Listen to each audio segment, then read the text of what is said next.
Tuesday បាទឥឡូវមក surprise ខួបកំណើតពន្លឺហើយឥឡូវពន្លឺអត់ដឹងទេពន្លឺគាត់នៅខាងក្នុងឥឡូវយើងអុជទៀនទៅហើយ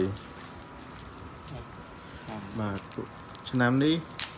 ពន្លឺអាយុ42ឆ្នាំពេញបុកបាទអាយុ42ឆ្នាំពេញបុកបាទអបអរសាទរចម្រើនអាយុពន្លឺអាយុ42ឆ្នាំឥឡូវថ្មីខ្លួនគាត់ដឹងទេណាឥឡូវយើងចូលទៅបាទមានបាក់ក្រុមហ៊ុនគេដូចបានទេ